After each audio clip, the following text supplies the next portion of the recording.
many of you really have heard my talk before.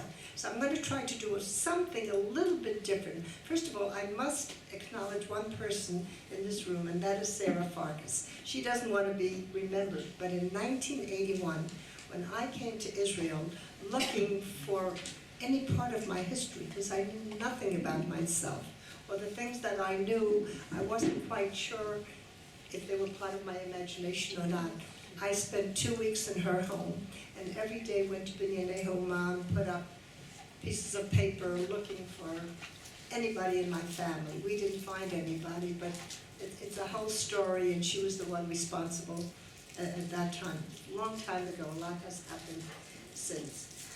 I put up this picture. Sarah David started off as the siege of Jerusalem when Nebuchadnezzar started this whole thing with the temple. The first temple, Temple of Solomon, was destroyed. I think it's very reminiscent when you think about it.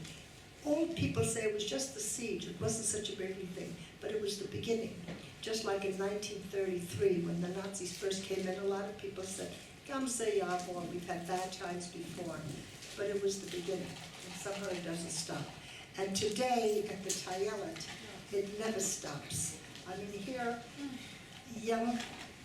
there were 3 female soldiers and a male who came to see Yerushalayim, who were getting off the bus, and a crazy Arab just plowed into them. And it was this copycat kind of thing where they had in Berlin and they had the Christmas market, and it's somehow or other doesn't seem to want to stop. And the candles that I lit one for my mother, my father, my 2 brothers, and the 5th one was for anybody whom I don't know, and you may not know. But Asar B'Tevet also got to be the Kaddish Klali, which is the day that anybody who does not know when the yahrzeit of their family is. I have no idea when my mother, father, or brothers were killed, or where they're buried. This is the day. And in Yad Vashem, there is the Hall of Remembrance, a big slab that's opened up. Has anybody seen it? Do you know what I'm talking about? It's a slab. Underneath, there are ashes and bones. And there are 22 main concentration camps and killing sites. And that is the day that that's opened up to remember the unknown survivor, I suppose you could call it. So those candles represent that. What I try to do different today, because the story really doesn't change, except that I have found out so much information recently. Barbara Sofer is writing a book about me, and I really shouldn't have accepted to speak tonight because I would like all of you to come back when the book comes out and buy the book. But when Ricky asked me, I just couldn't say no. But I found things that you won't believe, because I don't believe it. My biological mother, in 1930, had a prenuptial agreement. Did you ever hear of anybody in 1930? She apparently was a rich woman, and Sarah and Heshe translated it from the Polish. It was notarized by a Polish lawyer. So this was not a ketubah, this was not a Jewish document. They found the actual agreement and listed all the furniture and the various things and how much money my mother had. 1930. I have that. Maybe I can show it to you over there. I don't know exactly what picture's there, but I have it in my folder, anybody who wants to see it. I found my parents' marriage certificate. They were married in 1930, and the rabbi who married them was none other than Rabbi Meir Shapiro, who started Daf Yomi and started Chachmei Lublin. And I have his signature. He was the Masadi Kedushin. He was the rabbi in Ketrikov. When he left for Chachmei Lublin, Rabbi Lau took over. Rabbi Lau was killed at the same time with 2,000 other people, including my mother and brothers, who were taken to Treblinka from the first ghetto. But his 2 sons remained alive and made a big difference in the state of Israel. One of them was Naftali Lavi, who died about a year and a half ago, and the other one is Yisrael Meir Lau. he became chief rabbi. His son, or rabbi from Petrograd, his grandson, is now the chief rabbi, David Lau. And we had the privilege of having him give smicha to our grandson. So when you think of how things come around, it's pretty amazing. Barbara found in Sweden, unbelievable, no computers, no records as such, she found my temperature chart in the hospital when I had typhus and diphtheria. Now, I always said I had typhus, and every time I would say it, I said, how do you know you had typhus? Everybody had typhus. So you'd say, I was a little girl between the ages of 3.5 and 9. I wouldn't know about typhus. But when the temperature chart was found, with the words typhus, again, that was translated, and diphtheria, and the temperature chart, once you have all that proved, there's no denying it. And then I found many names of aunts and uncles and cousins and all the other people that I never met and I never knew existed. Does it make a difference? No, except to feel that these people should remember. That's why that extra candle is sort of for all those other people. I also wrote down a whole list of names of people, of places that if you're looking for it, never ever give up. You wouldn't imagine that I'd be able to find all this information that I'm telling you about 70 years later. There are many places, like Arlson, like the Yisker books, like the archives in Yad Vashem and in Washington and in Los Angeles, like the Hall of Names, like many, many other places. And anybody who wants to find anything, I'd be glad to help you look for these different things. Okay? So that's why I'm going to try to make the story a little different. But the story itself pretty much remains the same. How many people here are Holocaust survivors? 2, okay. And how many have families who are Holocaust survivors? Quite a few, quite a few. And do you know their stories? No. Many people do not. I speak in Yad Vashem very often and I ask. And they say, oh, she came from Poland or she came from Hungary. But most people don't know very much. And I think it's important to know and to try and find out as much as you can. The world doesn't believe us. There are many Holocaust deniers and revisionists. And I ought to start by saying that I hope that Hitler, who's down there someplace in hell, I'm sure, I hope he's looking up to see this beautiful group, large group of people who have come to the Israel Center, who live in Israel, who have identified with the Jewish people, who have identified with the state. He didn't think there would be one man, woman, or child left, right? Look, we're all here to prove he's wrong. He's not here, but we are, and we're going to continue. I'm Israel Chai. My story is different from most stories. First of all, 1.5 million children perished. If you've ever gone into the Children's Memorial in Yad Vashem, you know you can't count the stars of 1.5 million stars, and you can't count 1.5 million children's souls, or the lights that were flickered out. 1.5 million children perished, and I'm here, and I was between the ages of 3.5 and 9.5, pretty much on my own. But really, I was never on my own. When my mother was killed, somebody else became my mother. And when that mother was killed, somebody else. When I lost that one, it was always somebody. I had 6 surrogate mothers, and I didn't know that this was abnormal. I thought that everybody had new mothers, you know, just like a dog who's running around, somebody takes care of them. Now these mothers weren't the kind that would sing a lullaby to me or make a birthday party, but the fact that somebody was there made a huge difference. My story is different because most children who did survive did so by being in hiding, in Christian homes, on false papers. Very few children went through the ghettos, slave labor camps, as I did, concentration camps, and I was liberated from Bergen Belsen and then went on to the DP camp. So I really went through the whole shebang, as you can say. My story is different because when you lose your mother and your father and your brothers, they're lost and gone forever. And you don't have family and you don't have grandparents. Every time I lost somebody, I had somebody else.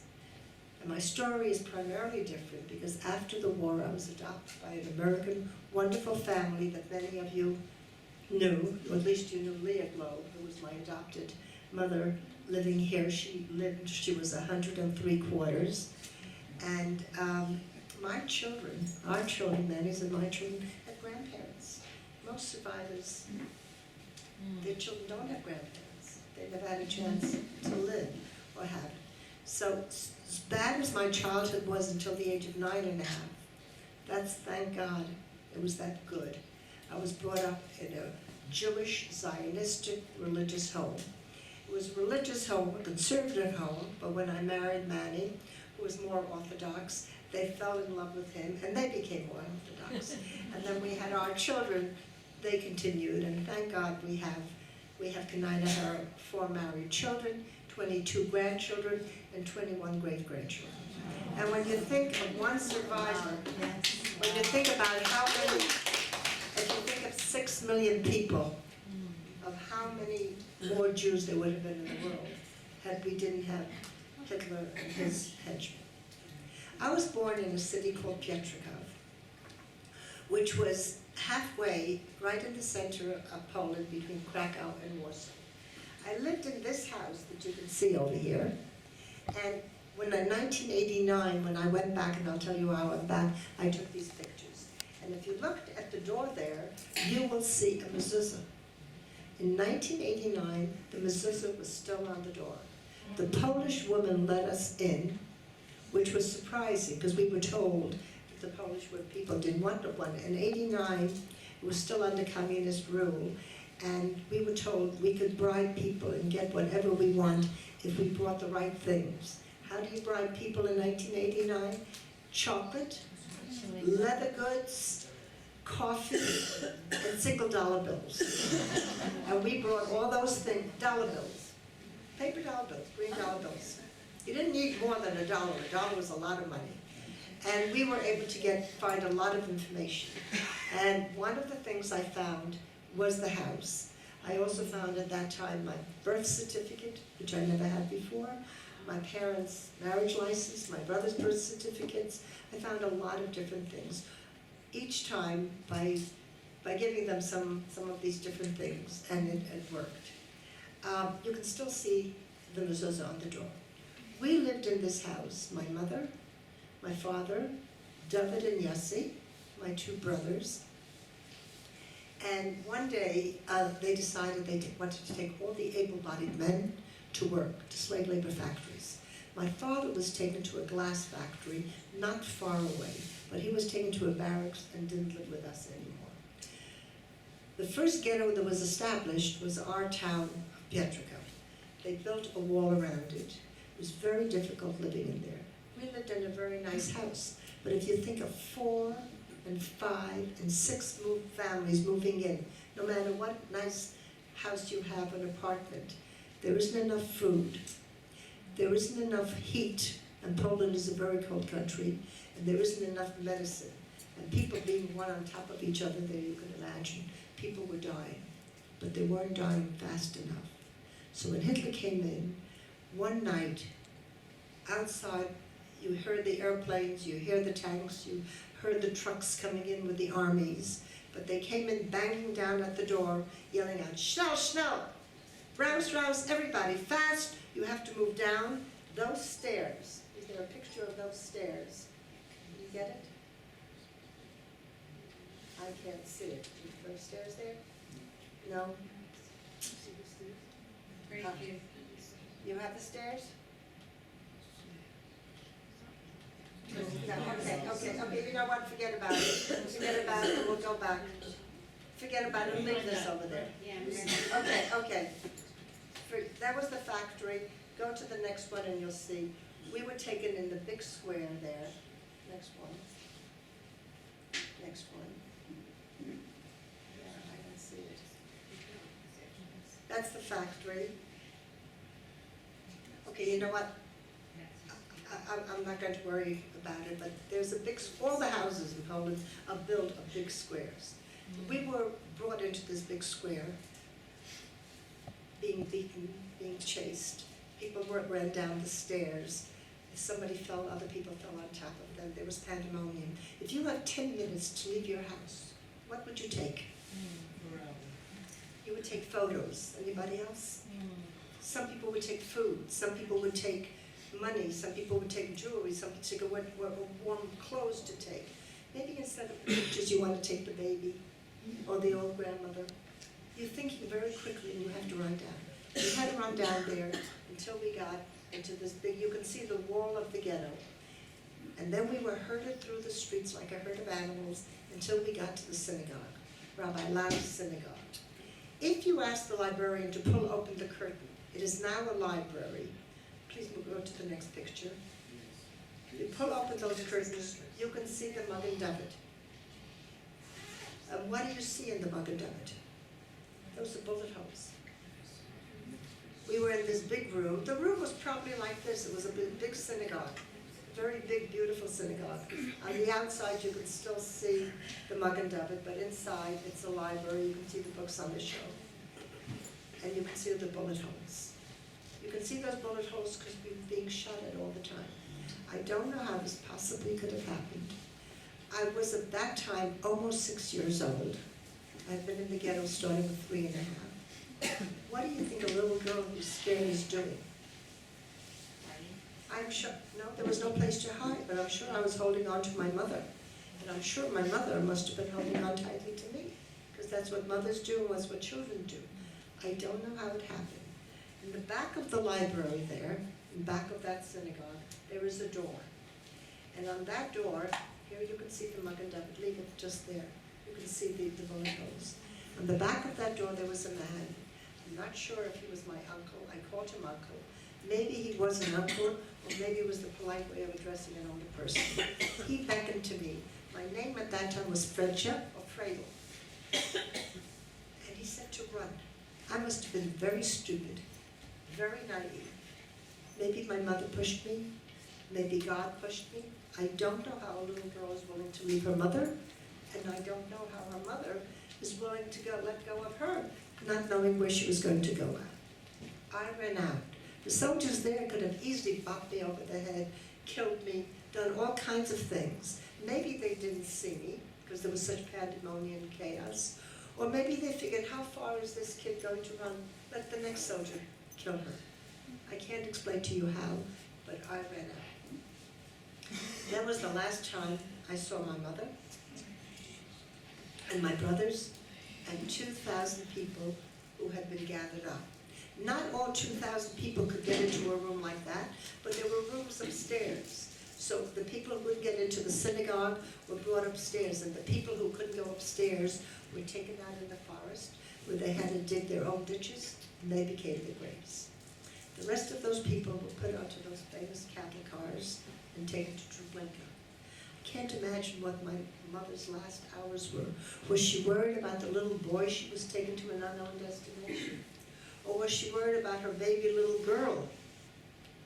Of what happened to her if she would run out? And I really hope that she's looking down someplace to look, to see. We have come to Israel. We are part of Am Yisrael. We have led a good life. Unfortunately, 6 million people did join us, but we are continuing. I never saw any of those people again. This man, who I think was my uncle, took me to my father. What was my father supposed to do with me? He was working in a glass factory. For a while he hid me. When that was no longer possible, he cut my hair. He changed my name from Fredja, from Fredel, to Freud. He taught me to speak like a man, of the male gender. You know, in Hebrew you understand the male and female. In English, we don't have that. But I had to learn to speak like a man, and he told me that I was 10 years old. And I had to act like a boy of 10, or more correctly, like a man of 10. I had to be a man to know how to speak, to know how to do, and I worked. And I worked very hard with the men. My job was to deliver in pails of water to the workers. In the factory, glass factory, it's always very hot because the ovens are going off. I don't think the Germans cared about people being thirsty. But if you would die or faint because you you know, the heat there, you can't work. And if you can't work, you're not doing what they want. So there we were giving them, and we also used the water for them to put glass in.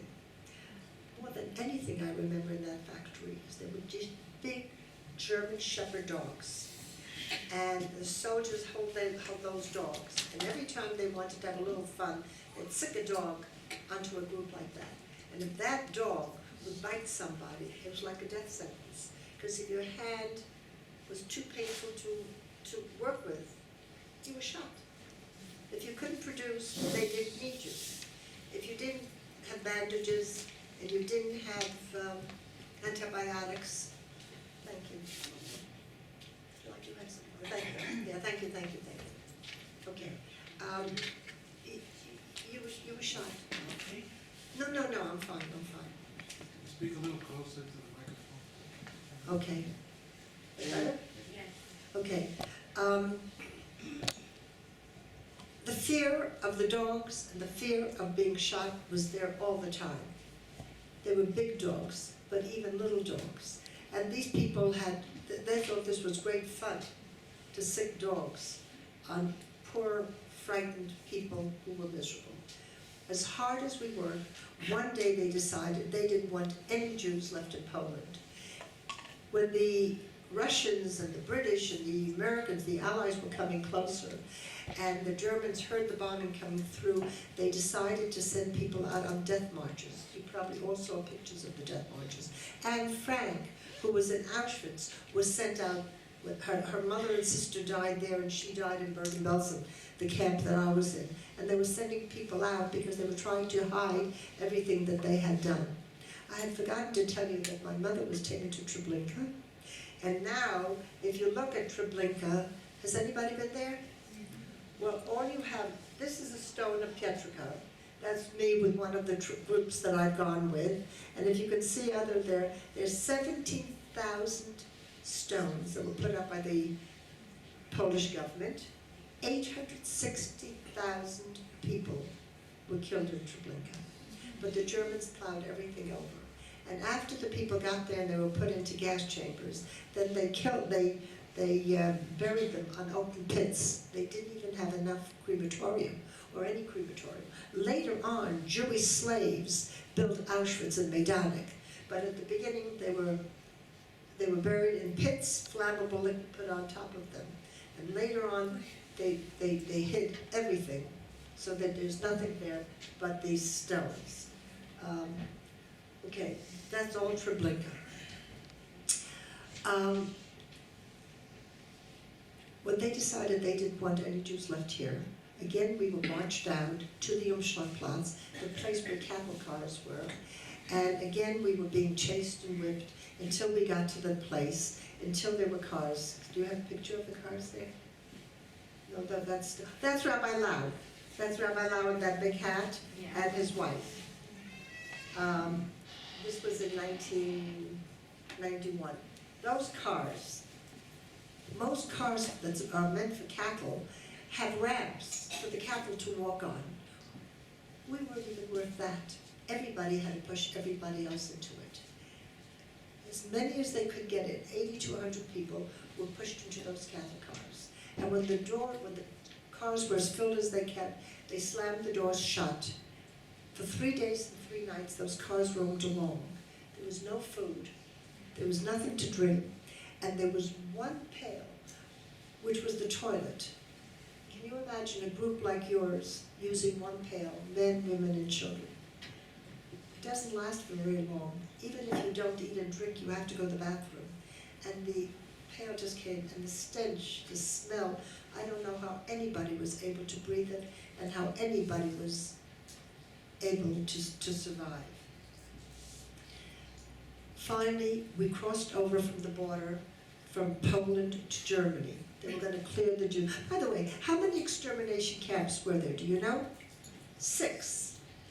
Auschwitz, Majdanek, Sobibor, Chełmno, Belzec, and Majdanek. Where were all the camps? Poland. Why? Most of the Jews they wanted to kill were in Poland. There were 3 1/3 million. 3 million were annihilated. All the train tracks led into the camps, and the Polish people at that time were the kind that didn't mind seeing full cars coming in and empty cars going out. Full cars coming in, empty. Did anybody ask where did people eat, where did they sleep, where did they work? Nobody knew, nobody cared, so it was a good place to have it. Besides that, the Germans didn't want to have all this dirt and filth on their soil. But when the war is coming to an end, they start taking people out. So we were sent from Poland to Germany. The doors were flung open and we jumped down into the snow. We used the snow to eat it. We used the snow to drink it. We used the light to look who was still there, who was still alive. I told you that we were in a factory that produced glass. There were two other factories, two other camps. One that was of woodworking and one was tanning of leather. Our camp was a man's camp. When we were being shifted out of Poland, the three groups came together and everybody had to jump out from those train tracks. And while we were getting used to this new situation, in that snow, cold, freezing snow, German soldiers, beautiful, dressed clean, black shiny boots, came rolling down on with motorcycles, with sidecars. And with bullhorns, they made an announcement saying, we're being taken to camps. Men on one side, women on the other. Ours was men, but there were men and women. My father realized he had a problem. What was his problem? If I would get undressed, which is what you have to do when you camp, they're going to see I'm not one of the boys. They would kill me, they would kill him, and anybody else who tried to help me. My father realized he couldn't do that. He met a school teacher who had come from one of the other camps. She became my new mother. My father gave me some pictures, and he said to look at them. And he said, look at your mother and father, and my two brothers, and I, and everybody is one happy family. And he promised war is going to end right away, and he will meet us in our hometown. In Pietrków, everything will be fine. Promise. Fathers are supposed to keep their promises. My father didn't keep his promise. He said he was going to meet me. I never saw him again. The men eventually wound up in Buchenwald. I have a train schedule where he's on the same line with Naftali and Yisrael Meir Lau, only because their names were L. My last name was Lichtenstein at the time. But the Germans were very, very good about keeping tracks of everything. So they have lists of people who went on the trains, lists of everything. Everything is pretty well documented. The men eventually went to Buchenwald. The women eventually went to Bergen Belsen. Never saw my father again. I had a new mother. I went walking with her. We were walking high on a mountain in the snow. When I came to the United States, I had a frozen toe, and my adopted parents took me to doctors, and the doctors didn't quite know what to do with this toe. It just didn't make any sense until one doctor said, looks like a frozen toe, but in New York people don't have frozen toes like that. And it surprised them it was just a toe rather than the whole foot being completely frostbitten. And once they knew what to do, they were able to work with me. As we were walking in the snow, if somebody looked around the wrong way, they were shot. If somebody dropped because they were tired, they were shot. If somebody sat down to rest for a minute, they were shot. You didn't have to do very much to be shot. And as you went along, there were bodies and blood and bodies and blood, and their whole trail of bodies and blood until we finally got to Bergen Belsen. And when we got there, just the way my father predicted, we had to get undressed and leave all our belongings there. I was holding on to my pictures because my father said they were important and to keep on looking at them. One of the soldiers saw that I had something in my hand. He didn't know if it was a diamond or jewelry or money that some people had. We were completely undressed, but I had this. He pried open my hand. It was pictures. Garbage. Tore them up and threw them out. For him, it was just garbage. To me, it would have been like, do I look like anybody in my family? Do my children, do my grandchildren, do my great-grandchildren? I have absolutely no idea what anybody looked like. Nothing whatsoever. When we went into the showers, by the way, by the time when we came out of the showers, I should tell you this, we were shivering because we were cold, because we were scared, because we were humiliated. This new mother of mine dared to steal a black coat that somebody else had left there. She could have been killed for doing such a dastardly thing. But I think that she saved my life because it was so cold. And between the body heat and the coat, I think that saved me. I don't know what happened to the coat. I don't know what happened to the woman. But I know that she was one of the people who gave me life. When people came into camps, these were the kind of beds they could sleep on. But by the time we came in, there was no room, because when the war was coming to an end, those were the kind of toilets that you would send 100 people in, but they weren't being used anymore. And so you had to go outside, and you were always afraid. There was a pit. If you'd fall into the pit, do you know what kind of terrible situation that was? We slept on the floor with straw and hay and lice and fleas and rats running around. They had plenty to eat. We had nothing to eat, but the rats had a ball there. I don't know what happened to the woman. I don't know what happened. Somebody else became my new mother there. Every day, hundreds of people died. The food, the most important thing that you got, that you thought about, was food. And the food we got was potatoes and turnips that came from the frozen ground, and was made into a soup that smelled vile. The kind of thing, you know, if you throw out dishwater from a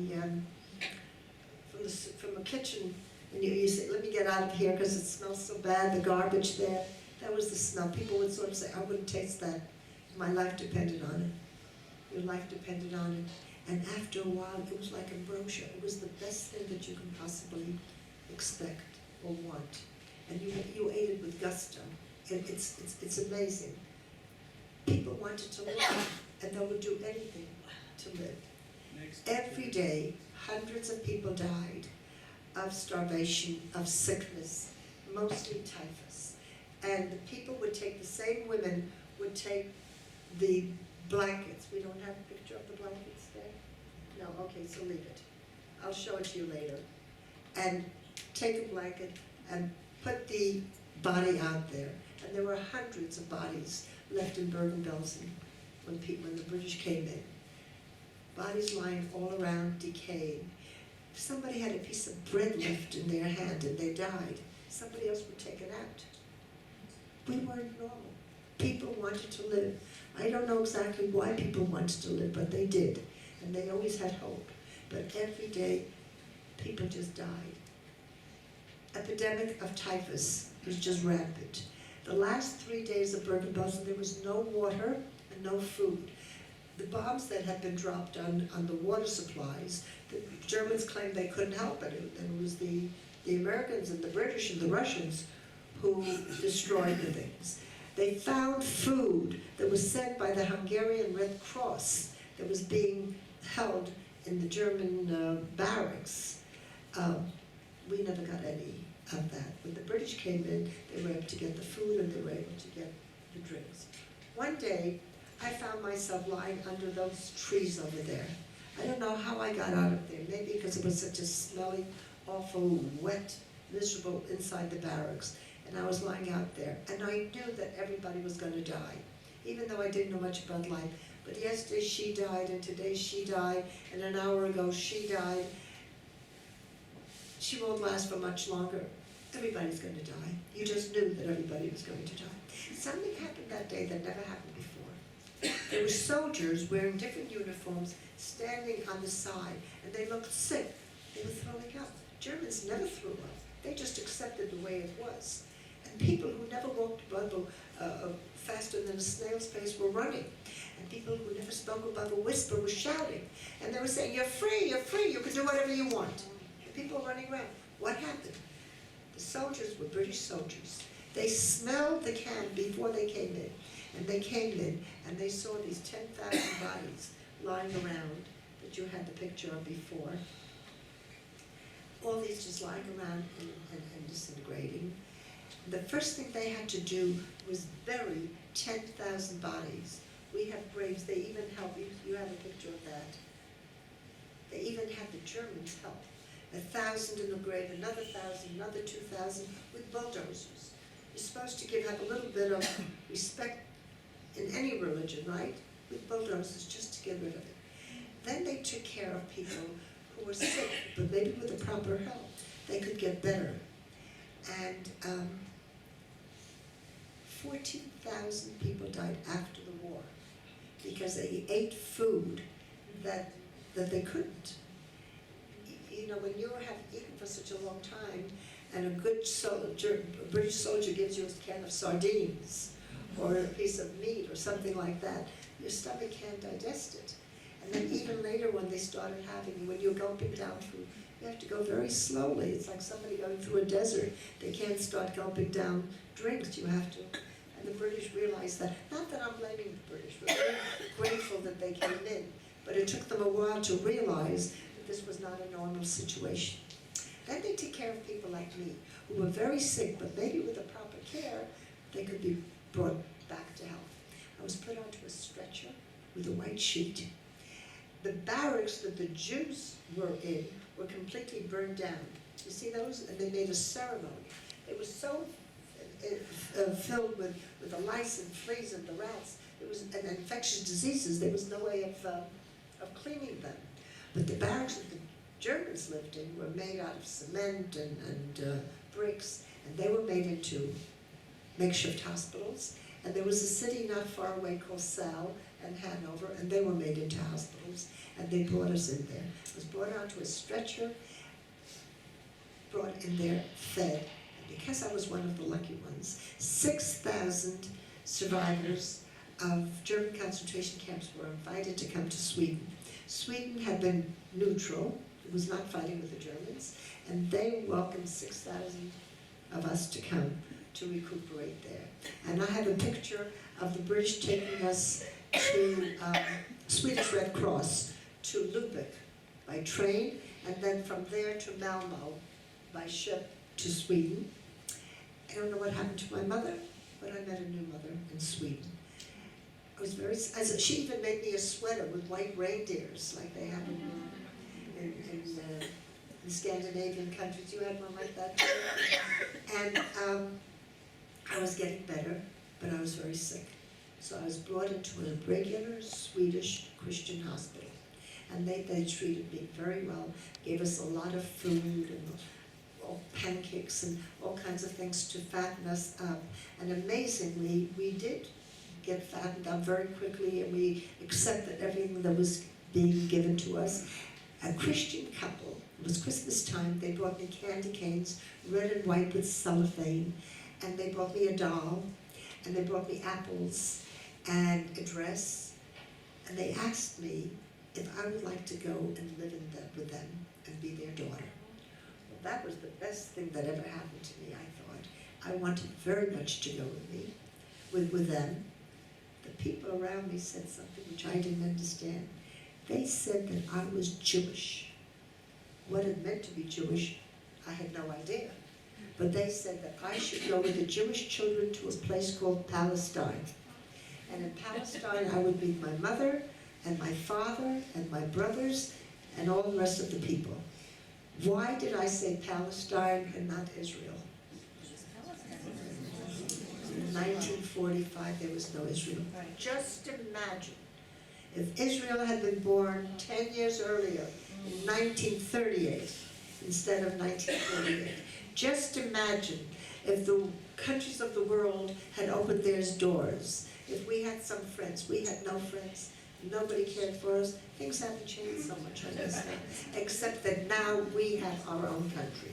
Just imagine, had we had that country, how many Jews could have possibly escaped death and come here. That's why Israel is so important to us. That's why we need every person to realize that this is the only state that we have, that we ever had, and things would have been very different. Anyway, I didn't have much of a choice. They gave me a sculpture, a wooden sculpture, which I still have if you come to my house. It's a lovely sculpture written in the back, 1945. and I never went with that family, but I do remember their kindness. Instead, I went to a different DP camp, displaced persons camp. They also called it an alien camp. I met a new mother. Her name was Anna. I have pictures of Anna. And Anna had a son, Sigmund, who was 15 and a half years old, and a daughter, Fanny, who was 9 and a half years old. Her brother, David Pine, had gone to the United States before the war, and he sent her tickets and affidavits and money and all the things she needed. Somebody had to sponsor you so you wouldn't be a ward of the state, and come to the United States. While they were waiting to go to the United States, and I was waiting to go to Palestine, this little girl, Fanny, died. Her death was my luck, my mother. Her mother had all the papers and all the documents, and she asked me if I wanted to be her daughter. Well, you know by now that anybody who wanted me, I certainly wanted to be part of them. I got her name. Now my name was Fanny, not Fred. You're close enough though, right? Yeah. And I didn't have a birthday of my own, so now I got her birthday. I didn't have a mother, so I got her mother. She was born in Germany. I told you I was born in Germany. In Poland? No, I was born in Germany. My American passport says I was born in Germany. I got everything in that passport. My picture was put into that passport. I became a new me. It wasn't so hard. I became a new me many times. So you just go along with it. And we came on a ship, and we were running around, and I even have a picture of a new outfit that I had gotten, and just forget about it. And I was with my friends, and we were running around. We came to the United States. We thought of the Statue of Liberty, and we saw all those big high-rises, like the Empire State and all the others. And everybody said all the people in America are very rich, living in big houses. I thought I'd live in one of those big houses. I mean, what's a big house, a little house? I had no idea. I never had any schooling. Didn't know how to read or write, and I just didn't know anything about it. Anyway, we came, we were, as long as we were all accepted. Anna's family met us. They took us to a place called Lindenhurst, Long Island. Anybody know where that is? Lindenhurst, Long Island. Yes. And they got us an apartment, and there was a main street, and there was a man who owned a store where he sold furniture and doll carriages and regular carriages, and he gave me a doll carriage. So at the age of 10, I had my first doll, or at least the doll that I had, and everything was wonderful. That was in April. And in the summertime, we went up to the Catskills to a kachale. Remember those? Yeah. Okay, so there were little rooms in a long, like a motel kind of style, with a bathroom on one side and a kitchen on the other.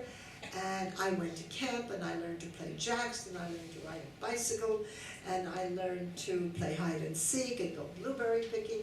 I did all the things. I became very much of an American kid. Everybody taught me English, say cup, say boy, say girl. Everything was just wonderful. All the food I wanted. Nobody ever talked about the Holocaust. Nobody thought it would be the right thing to ask me. And I certainly, would you want to play with me? And I told you that I had lice and fleas and I was all this sickness. Nobody mentioned it. It was fine. Everything was getting along fine, except all of a sudden Anna disappeared. I wasn't worried so much about it because all the women were very good to me. I had a bed, I had food, I was playing with friends. But then they came back with a big black car. They called it a hearse. Everybody was crying. They took us to a cemetery. Nobody explained anything to me because they thought that I was so streetwise. I had seen so many things, I knew what was happening. I knew nothing. There was one little hole. They were lowering a casket. Everybody was crying. It didn't make any sense. In Bergen Belsen, thousands of people died, nobody cried. And here, one person, and everybody's crying? Does that make any sense? I had to figure out a lot of things with nobody explaining it to me. We went home to sit Shiva. And while we were sitting Shiva, the family that brought Anna over had a problem. They brought over a woman who was going to take care of her little girl. But now that she was no longer here, they weren't so anxious to have another child. After all, I had to be fed, and I had to be clothed, and I had to be educated, and I had to be taken care of. I guess there must have been a lot of discussion which I was not privy to. But there was a family in Brooklyn, New York, Leah and Jacob Globe, who had no children. And there was a contact between the family, Goldbergs from Lindenhurst and Brooklyn, and I was invited there for a Shabbos. And I came there, and there I also got all the food I wanted. And we went to this shul, and they had an old dog, Buddy Keller. I was terrified of him because dogs were not my favorite thing, and they assured me that he was okay. He turned out to be one of my best friends later on, but when I first met him, it was not something that I wanted to be part of. When it was time to go back the next night, guess what they asked me? Would you like to live with us? Would you like to be our daughter? And my answer was always, sure. I mean, that's what's expected, right? They gave me a new name. My name was sort of Fredel, in English means joy. Joy in Hebrew means Rena. So my name, Rena, is the name that's gone through many changes, but it's the same name that I had as Fredja and Fredel and Troy and Fanny and Francis. They didn't like Fanny, it was Francis until it became Joy and Rena. And I went to school. I won't tell you, it was not easy going to a public school because they didn't understand that I didn't speak a word of English. But finally my parents put me into a private day school and I had tutoring, and within a very short time I spoke English like an American because I never spoke any other language well. So the reason I don't have an accent is because I never had a chance to learn an accent. You know, I was with an American family. It was different from people who spoke a language in Germany or Hungary or whatever they were in. I had birthday parties, I had a wonderful wedding, I had children, everything. I had a very good I was an American Jewish princess. And then my husband just took over calling me this princess, and I continued there. In '81 there was a gathering of Holocaust survivors. And my family said, you know, you're like an ostrich. You put your head in the sand and you don't believe it didn't. Nothing happened. Why don't we go to Israel and find out what happened? And so we did, and as I told you, I went to Sarah and Heshie's house. And every day I went out there, and I could tell you many different stories, but we put up different signs looking for myself. Nobody recognized me, and I didn't recognize anybody. So when we went home, my husband and I rode to Arleston, which is one of the places I told you, to ask them to tell us about, you don't have the papers there? That may have been. Okay, Arleston is an international tracing bureau. And they wrote to me, yes, where I was born, my mother's name, my father's name, the camps that I was in. And the only camp that people sort of say, I'm making a mistake, is Chanstchova. They said that I was in Chanstchova. Chanstchova was a man's camp. How did I get to a man's camp? So they don't know that you know that at one point in my life, even without operations, I was a man. So, you know what, we can skip it. I don't have to explain it if it didn't work. But you know what happened, and I know what happened. In '84 we made Aliyah. My husband decided to teach and write books, and I decided to volunteer in Yad Vashem. And all of a sudden, because we had never talked about anything like it, nobody discussed anything in the United States. People didn't talk about it, survivors, until 1960 after the Eichmann trial. And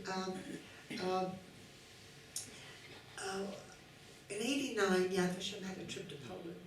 And as scared as we were of going, Manny and I went to Poland. And it turned out to be an amazing trip, because I did find my birth certificate. I did find my home. The woman living in the home saw the mezuzah. She remembered my father. I found the factory. I found all the different things that I told you about. And I think it's very important when I'm asked, especially in Yad Vashem, especially when you speak to youngsters or to people who never heard of a Holocaust survivor, or to Goyim, to tell them what happened. I think it's important because survivors won't stay around. And Elie Wiesel said, once you hear a survivor, you become an eyewitness, and you must pass the story on. You must tell it to your children, your grandchildren, your friends, and whoever things. I think we have to laugh as much as we can, and love as much as we can, and make sure that Israel is safe and free, and any person who needs to come here, we have to be the Jews. They never had a chance to be. And thank God a group like that can make that reality. Anybody has any questions or any comments, I'd like very much to make. I didn't know what you were arguing about. And that's part of our family, that's our wedding pictures. Okay. Okay, and that was my mother, Leah Globe, and I want to tell you that our oldest daughter, granddaughter, Odelia, when Leah was 103 quarters, and some of you were at her birthday party, which we made, and we made a big party at the Great Synagogue at the time for like 400 people, and Odelia said, when Leah Globe gets to paradise, the first people she will encounter will be Rena's biological parents, who will thank her for raising their daughter. So you have the two sets of parents, the ones who gave birth to me and the ones who raised me. And I don't know which is more important. Okay, any questions, any comments? Yes. Well, you are able to be open, and Baruch Hashem for that. My parents, my mother was a survivor, and a lot. I'm assuming there are a lot of survivors that way. She avoided talking about her experiences. It's a very painful kind of thing. But if you're trying to get people to talk, and if it's very important to you, there are ways that you might be able to do it. It's too late now, she's not alive anymore. Well, okay. I'm assuming there are a lot of people There are a lot of people who cannot talk about it, yeah. Okay. Yes. How do you know which camp your mom went to and when she died? They didn't have like emails back then. So No, but you how knew did that you that whole transport, the people from Pietrograd, people from Warsaw, all those groups. Also, if you look in Arlson, you will find out where different train loads went. You can find out very easily in transport stations. So that was triple. I just have a quick announcement because Bina Kamalar, if you're here, okay, your son has arranged for a ride for you. Okay, so come to the front desk after. That was very important, right? Beit Shemesh, you came from Beit Shemesh. I didn't need to break. If anybody has any other questions? Does anybody have any questions? Yes. Did you ever find any of those mothers that you had? Well, The last few, for instance? The only ones who survived, nobody survived except for Leah Glow. Anna, we know, Yeah. and actually, you may have been there. How many people went to the meat luncheon when you were there when I was being honored, and I didn't want to be honored, but I kept on saying no, and finally I said, you know, I'm expecting some people. I found them through Facebook in different ways. Stanley, who was Sigmund, my so-called brother, he was at Syracuse University, invited me, and I met his girlfriend who became his wife. I invited his wife and his daughter here, and at the Amit luncheon, I mentioned, and I gave them posthumous certificates for their grandmother and mother-in-law. They didn't know Anna. Anna died just a few months after we got here. So the only one that I knew was Leah. Yeah. Yes. You said there are ways of tracing people that, people that you don't know if they're alive or not. Right. Family, there are ways to do that now? Right, there are lots of ways to do it. I mean, it's kind of late at this point. But if you, first of all, Arlsen, which is in Germany, has tremendous amount of records. If you go to the Yisker books, which you can find in Yad Vashem, they have a lot of different writings there. The Hall of Names, of people that put in names.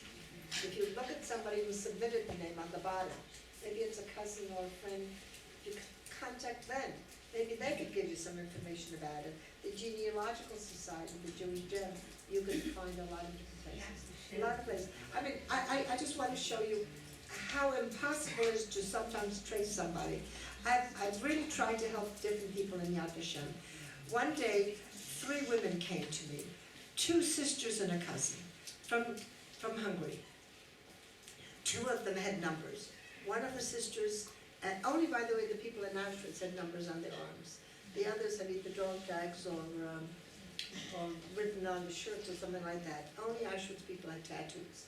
But this woman, two of the women, one sister and cousin had numbers, and they got reparation from Germany.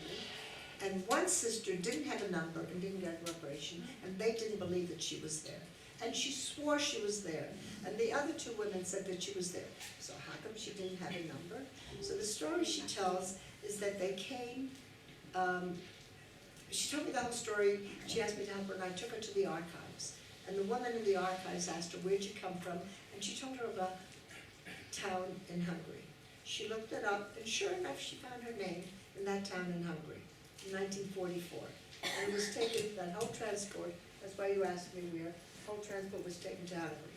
So how come she wasn't in Auschwitz? She found out that transport went from Auschwitz to an ammunition factory. So how come she wasn't in Auschwitz? Doesn't make any sense, right? Apparently when she went into the room and they were going to be tattooed, she fainted. And they threw her in the corner thinking she was dead. When her sister and cousin left, they pulled her out.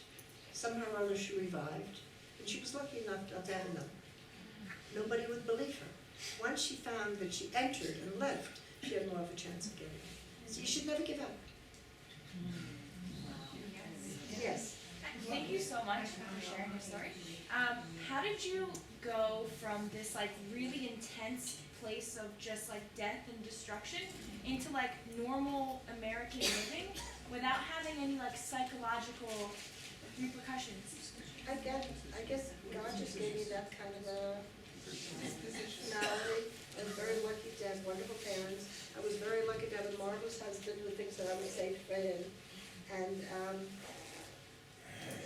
So there are never any like, because it always baffles me how these people can come out of these like intensely traumatic situations and not need like years of psychotherapy to like make them normal. Barbara Sofo, who wrote a book about me now, she asked me many questions. She's a very good interviewer. She writes for the Jerusalem Post. Many of you may read her on Fridays. And there's very often I would say, I don't remember. So she took me to Amka, where there was a psychologist to ask me a lot of things, and I said, well, I don't remember. She says, you're very lucky. You remember the things you want to remember, and many of the things that are so disturbing you manage to forget or just not talk about it. So I was lucky enough to have that doing. Yes? What languages have remained with you? Just Yiddish, probably. The Yiddish was the common language. If you had somebody from Germany and somebody from France and somebody from Poland, the common language was Yiddish. So by the time the camps I spoke Yiddish. I don't even know if I spoke Polish. When I went looking for my birth certificate, and I should tell you how I found it because it was pretty amazing. Can you talk into the mic, please? Yes, I'm sorry. Thank you.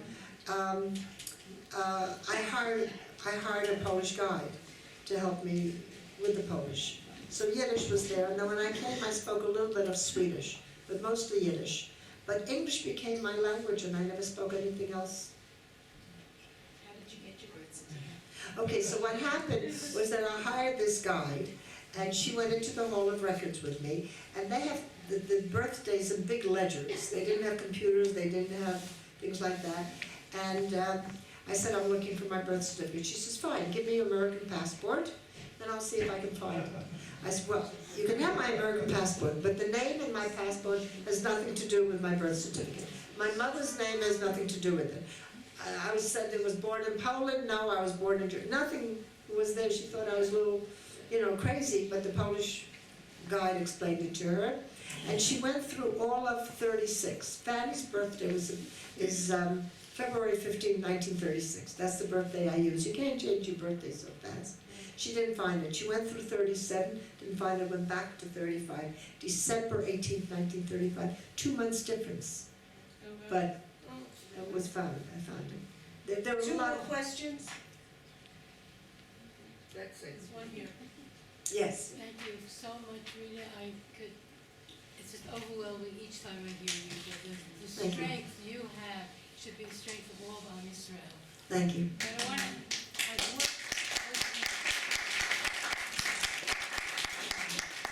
over the years, I've had the privilege of helping some Holocaust survivors. And universally, and it's not a huge, maybe out of practice, or 5 or 6 out of a normal size practice, but all of them universally had nightmares and a tremendous fear of separation from their children. Getting them to let their kids go to camp was like, wow, you know, like effort of months and months to let go and let the kids go to summer camp. And did you have any of that? No, as a matter of fact, first, Can you repeat it? whether I treated my children as second generation, that's what you're sort of saying. And many Holocaust survivors have many of these different kinds of things. My daughter laughed at me during the Gulf War. We had a house full. My mother moved in, my daughter, son-in-law, and 5-month-old baby from Tel Aviv moved in, my daughter-in-law's grandfather moved in, and my mother moved in, and I put on all my jewelry, everything that I owned. And my daughter, why do you have to wear jewelry? You know, we're in the house in sealed rooms. And I had this feeling, you have to wear all your jewelry and keep all your money, so in case you have to run, you have a way. So that was the only time that she said, you really act like a survivor. Nobody would think of doing these things. I also find that I don't know if I'm a survivor or just a Jewish mother, but my house is always full with food every time I buy something. And I think many of us have that with that kind of thing. I want to tell you one story that I had, because I've had dozens of these stories. I went to Treblinka, we saw these stones. The first year I went there, Manny and I went in 1989, we couldn't find a stone. 17,000 stones with no sections to look. Now they have them.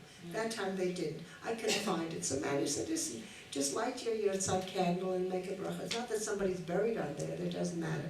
But I want to find it. The next year there was a film that came out, Shtei Achim, of Yisrael Me'elau and Naftali Lavi, and he sort of said, you go to the right, and there's a small black stone, you saw the picture of it, and I spoke on 7 buses with the March of the Living, and every bus that I spoke on, I said, please, if anybody finds my stone, help me, just yell out Rena, and I will come looking for it. And on each bus that I spoke to, each bus had a different personality, but there was one bus that I came with kids with yellow and purple and yellow hair and earrings all over there, and they were with their Walkmans. They didn't have smartphones in '89, but everybody was there, you know, with their Walkmans, and I didn't really think they were going to pay much attention to me, but I decided my job is to talk to them, and I'm going to talk to them. And if they don't listen to me, so they don't listen to me. Anyway, I got into Treblinka, and it seems to me it always rained when you go to Treblinka. This kid came running over to me, and he looked like this kid that I described to you, that certainly wouldn't have been paying it. He said, Rena, I found your stone. I prayed that I find your stone. I wanted so much to find your stone. Come from Argentina. None of my family is religious. Many of them are even Jewish. Now that I found your stone, I'm part of the Jewish people. It meant so much to him, and of course it meant so much to me. On behalf of all of us, I'd like to thank Rena. Afterwards, well, Just one last question. The book that's coming out, does that have the stories that you told today? It has lots and lots more, and as I said, I shouldn't have told it to you because now you're not going to come back, and I need you to come back. Barbara's a wonderful, wonderful writer, and I made her change part of the book because first she did a tremendous amount of research, and she talked about certain things like my mother's tablecloths and vases. Barbara, I don't remember that. That's maybe what other people had, but I don't want to write anything that I don't remember. I have enough things that I do remember. So everything she wrote about is very well documented and beautifully written. And I hope you will look at the book. When is it about to come out? I don't know. Probably another 2 or 3 months. on behalf of everybody here, I'd like to thank you. Please stand. I'd like to call on Eitan Drazen to come and say Tehillim. In addition to the soldiers who are killed and wounded today, I'd like a special refuah shalema for Rabbi Moshe Gorelik, Moshe Shmuel Ben Shifra, and a very dear friend of mine. She'd have a refuah shalema.